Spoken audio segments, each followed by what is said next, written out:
배당에는 모든 사연이 있다는 거 혹시 아시나요? 우리가 익히 잘 아는 두 기업, 삼성전자와 애플의 배당 사연을 통해 이야기를 풀어보겠습니다. 그런데 삼성전자의 주주 환원 정책 이후에 한국의 배당 여건 자체가 좀 많이 개선됐다고 들었어요. 어떤 기업에 투자를 해야 좀 짭짤한 배당 수익을 올릴 수 있을까요? 각 기업들의 사연을 바탕으로 세 가지 카테고리로 나눠서 오늘도 저를 탈탈 털어가시길 바랍니다. 네, 안녕하세요. 스텝스 구독자 여러분. 펀드 매니저 털기에서 털기 임무를 맡고 있는 주디입니다. 네, 안녕하세요. 하나자산운용 펀드 매니저 유비 팀장입니다. 반갑습니다.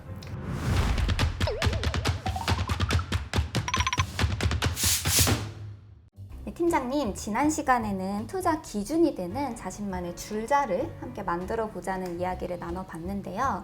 그래서 저도 제가 투자하는 기업들의 5년간의 줄자를 한번 살펴봤어요. 제가 요즘에 투자하는 입장에서 좀 많이 답답하더라고요. 근데 저만의 30cm를 정하니까 마음의 여유가 좀 생기는 것 같았습니다. 아마 스텝스 구독자분들도 비슷한 마음이셨을 것 같아요. 네, 주디처럼 구독자분들도 공부하고 분석하는 투자자로 변화하고 계시는 것 같아서 요즘같이 힘든 구간에 저 역시 같이 할 수 있어서 감사할 따름입니다. 오늘도 저를 탈탈 털어가시길 바랍니다.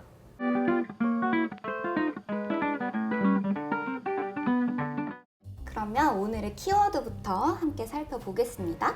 팀장님, 저번 시간에 단어 키워드로 사연을 제시를 해주셨는데요. 저는 도무지 어떤 사연일지 추측이 안 되더라고요. 무슨 뜻이 담겨 있나요? 네, 오늘의 단어 키워드 사연 다들 의아해하셨을 것 같은데 바로 배당 이야기를 해보려고 합니다. 그럼 도대체 배당과 사연이 무슨 관계냐 궁금하시죠? 주디, 배당에는 모든 사연이 있다는 거 혹시 아시나요? 배당에 사연이 있다. 오늘 배당 이야기를 하시려는 거 보니까 요즘 국내 증시가 변동성이 좀 커지면서 고배당주가 주목을 많이 받고 있는 것하고 연관이 있는 것 같아요. 지난 시간에 곳간에서 인심난다는 표현에서 잠깐 짧게 배당에 대해서 언급도 해주시기도 했고요. 기업들이 인심을 쓰는 데 이유가 있다는 말씀이실까요? 네, 세상에 공짜가 없듯이 실제 배당을 실시하는 기업들의 면면을 보게 되면 꼭 사연이 있더라고요. 우리가 익히 잘 아는 두 기업, 삼성전자와 애플의 배당 사연을 통해 이야기를 풀어보겠습니다. 과거 이건희 회장님과 스티브 잡스가 왕성한 활동을 하실 시기는 두 기업 모두 투자와 성장을 이유로 배당에 보수적이었습니다. 하지만 회사의 상징이시던 이건희 회장님과 스티브 잡스의 개인의 신변에 이슈가 생긴 이유로 적극적인 주주환원 정책을 펴기 시작합니다. 자료 화면을 보시면 애플의 사례가 있는데요. 팀쿡 입장에서는 스티브 잡스의 카리스마가 워낙 탁월했기 때문에 본인의 경영 능력을 입증하는 하나의 방편으로 대규모 주주환원 정책을 단행하게 됩니다. 2012년에 17년 만에 주당 2.65달러의 현금 배당과 100억 달러 규모의 자사주 매입이 그 신호탄이었습니다. 결과적으로 2013년 이후 꾸준한 배당 성향을 유지했던 게 애플의 모습이었고, 특히 매년 대규모 자사주의 매입과 소각을 병행하였습니다. 삼성전자 같은 경우도 비슷한 모습인데요. 이건희 회장님의 와병 이후에 2018년부터 3개년 단위의 주주환원 정책을 발표하고 있고, 2년 현금 흐름의 프리캐시 플로우 50%를 주주에게 환원하겠다라는 정책을 바탕으로 소통을 강화해 나가고 있습니다. 특히 대략 10조 원 규모의 현금 배당 총액을 지급해오고 있었는데, 지난 3년차가 되던 20년에는 주당 1,578원이라는 추가 특별 배당금을 통해 13조 원 규모의 현금 배당을 지급하기도 했습니다. 삼성이랑 애플을 보니까 진짜로 주주 환원 정책을 시행한 시기가 회사를 상징하는 CEO 이슈가 생긴 직후부터인 것 같아요. 차기 CEO의 안정적인 경영 여건 확보가 주 이유였지 않나 싶은데요. 네, 맞습니다. 앞서 제가 배당이 사연이 있다라는 말씀을 드렸었는데, 두 기업의 CEO 모두 절대적인 카리스마를 보유하신 분들이었기 때문에 그분들의 부재에 대한 우려를 불식시키기 위한 전략으로 배당을 포함한 강력한 주주환원 정책을 폈다고 볼 수 있겠죠. 이는 어떻게 보면 회사의 전략적 방향에 대한 자신감의 표현이자 주주 이탈을 막기 위한 선제적인 대응이라고 할 수 있을 것 같기도 합니다.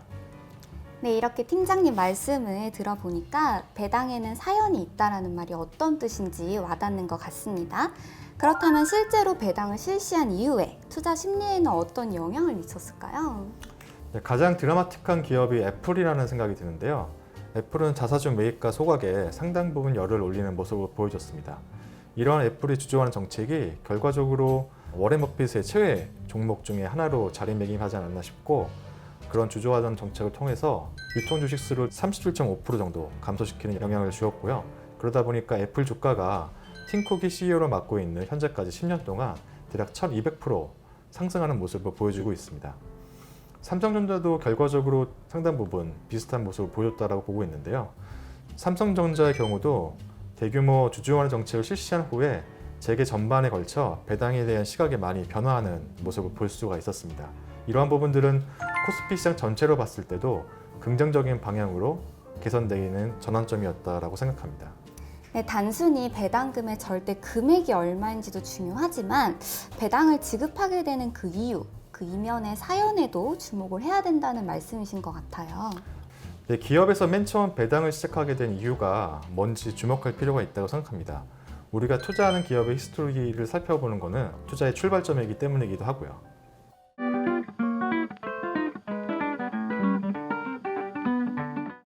네, 팀장님, 그동안은 한국이 배당이 약간 인색하다는 이미지가 좀 강했잖아요. 실제로 좀 짜기도 하고요. 그런데 삼성전자의 주주 환원 정책 이후에 배당이 좀 확대되면서 한국의 배당 여건 자체가 좀 많이 개선됐다고 들었어요. 정말 그런가요? 네, 맞습니다. 지난해 한국 코스피 배당 규모는 28.6조 원이었습니다. 전년도인 33.1조 원보다는 감소한 숫자이긴 합니다만은, 제가 주목하는 부분은 삼성전자를 제외하고도 배당금 자체가 30.5%가 늘어났다는 점입니다. 그리고 다음 자료 화면을 보시는 것처럼 실제 배당을 지급한 기업들 중에서 시가 배당 수익률이 2%가 넘는 기업들의 비중이 60%에 육박하는 모습을 볼 수가 있습니다. 결과적으로 3%를 상회하는 기업들의 비중도 꾸준히 늘어나고 있는 모습입니다. 삼성전자를 제외를 하고도 현금 배당의 총액이 늘어난 건 정말 반가운 소식인 것 같습니다. 그렇지만 여전히 주요국에 비해서 한국은 배당 수익률이 여전히 좀 낮은 것 같은데 이거에 대해서는 어떻게 보시나요? 네, 맞습니다. 한국의 배당 성향이 지금보다 더 높아져야 한다는 데 상당 부분 동의를 하고 있고요. 2021년 기준으로 한국의 배당 수익률은 세계 평균보다는 양호한 모습이긴 했습니다. 하지만 배당 성향을 놓고 본다라고 하면은 삼성전자가 특별 배당을 했던 2020년 같은 경우가 대만의 60% 대비 낮은 수준이었고요.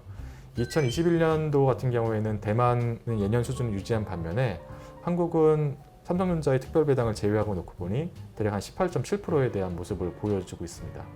결과적으로 하루아침에 해결될 수 있는 문제는 아니긴 합니다만은, 장기적으로 한국 코스피의 배당 성향이 30% 이상이 되는 날을 기대해 보고 있습니다. 요즘처럼 시장이 좀 불안정한 때에는 배당이 주는 그 안정감 때문에 배당주에 관심이 많은 것 같아요. 저도 물론 그렇고요. 팀장님도 배당주 투자에 혹시 주목을 하고 계실까요? 배당에 주목해야 하는 이유는 크게 세 가지를 들 수 있을 것 같은데요. 첫 번째로 포트폴리오의 안정성입니다. 과거 배당금 자체가 절대 수익 관점의 리턴을 중시하시는 개인 투자분들한테는 크게 중요한 포인트가 아니었을 것 같습니다.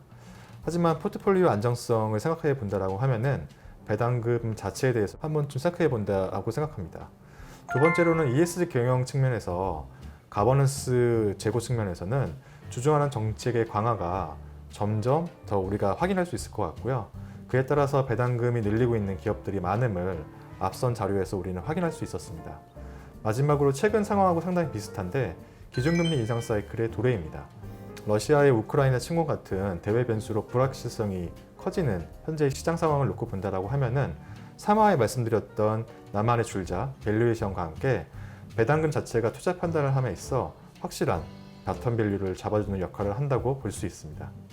저는 팀장님이 말씀해주신 것들 중에서도 ESG 경영과 배당에 관계가 있다라는 말이 되게 인상적으로 다가오는데요. 이거를 좀 더 자세히 설명을 해주신다면요? 네, ESG는 기업 활동의 친환경, 그리고 사회적 책임, 지배구조 개선 등 투명경영을 고려해야 된다는 부분인데요. 사실 처음에 저는 ESG 경영이라는 단어를 접했을 때 초등학교 때 급훈 착하게 살자가 떠오르더라고요. 네, 착하게 살자라는 게 결과적으로는 개인의 주관적인 가치관이 반영될 수밖에 없는 부분이잖아요. 맞습니다. 공통된 기준 혹은 측정에 대한 문제가 직면할 수밖에 없다고 생각합니다. 그렇기 때문에 최근에는 무늬만 ESG인 그린워싱이라는 단어도 많이 접하면서 노이즈가 나오고 있는 상황이고요. 결과적으로 동일한 기준으로 비교할 수 있는 재무적 데이터를 구축하는 노력들이 최근 들어 많이 병행되고 있는 상황입니다. 저는 그 중에서도 가버넌스 그 안에서도 배당에 주목할 필요가 있다고 생각합니다. 이사회 구성 같은 가버넌스를 측정할 수 있는 다양한 지표들이 있긴 합니다만은 좋은 가버넌스를 유지하고 있다는 그 결과물은 결과적으로 저는 바로 인심, 배당과 관련된 지표들이기 때문이라고 생각합니다.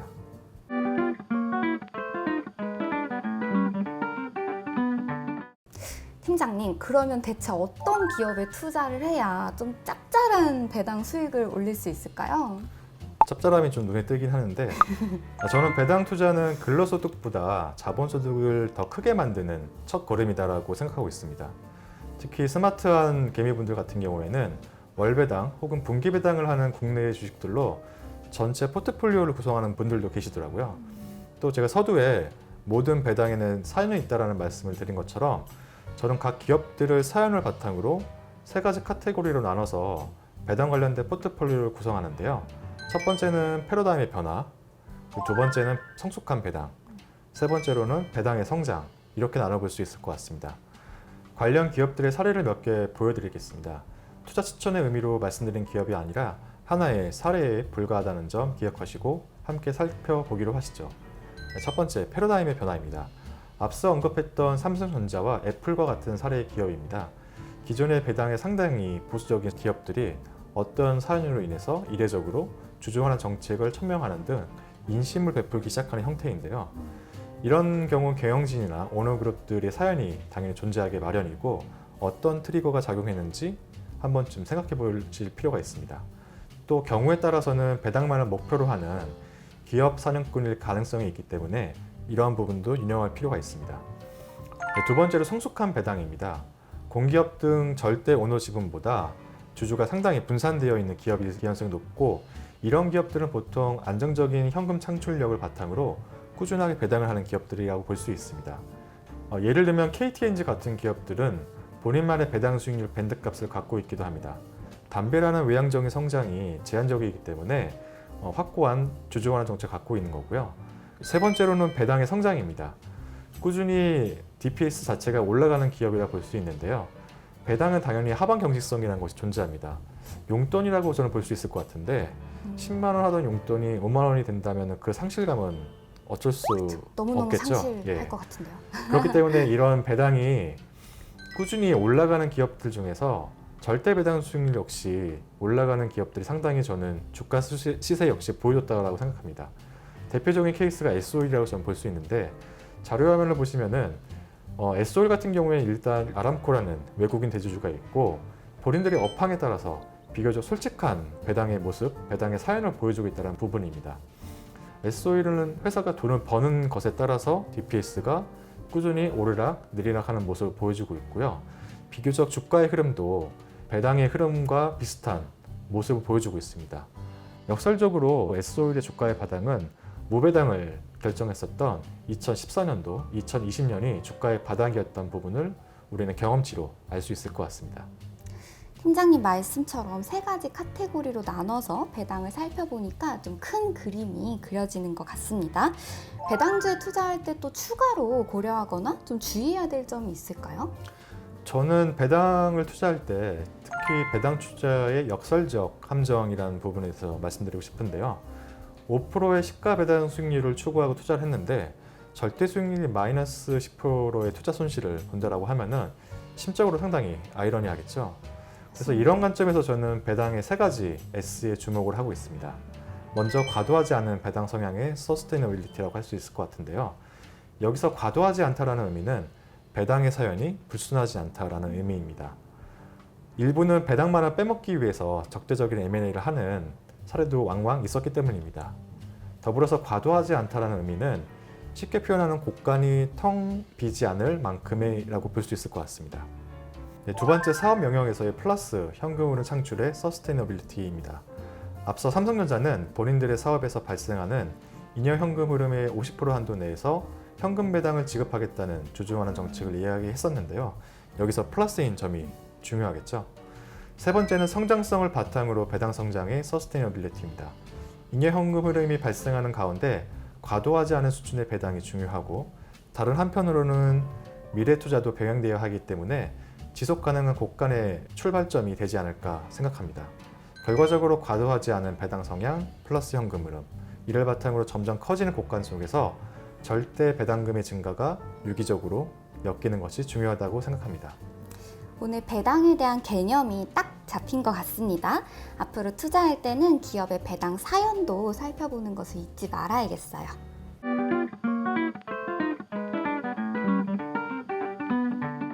네, 오늘 배당에도 사연이 있다라는 이야기로 기업들의 숨겨진 스토리를 함께 공부해봤는데요. 팀장님, 키메시지를 한번 정리해 주신다면요? 네, 첫 번째는 모든 배당에는 사연이 있고 그 사연 속의 이면에는 경영진, 사람이 있다는 점입니다. 두 번째는 배당의 세 가지 S에 주목해 기업들을 살펴보는 가운데 코스피의 시가배당 수익률 이상의 기업들에 주목하자입니다. 저 같은 경우에는 절대 시가배당 수익률 3% 이상인 기업들을 투자풀로 선정하기도 하는데요. 스텝스 구독자분들도 나름의 기준점을 세워보시는 게 좋을 듯합니다. 점점 더 깊이 있고 재밌는 이야기를 들려주셔서 저도 시간 가는 줄을 몰랐는데요. 다음 시간도 정말 기대가 됩니다. 다음 내용은 어떤 내용으로 찾아오나요? 네, 벌써 그러고 보니까 5화더라고요. 그래서 다음 키워드는 저는 2,900이라는 숫자를 드리고 싶습니다. 스텝스 구독자 여러분들이라면 숫자를 듣자마자 약간 눈치를 채셨을 거란 생각이 드는데요. 저는 유비 팀장님과 함께 더 알차고 풍성한 투자 이야기로 찾아오겠습니다. 감사합니다. 감사합니다.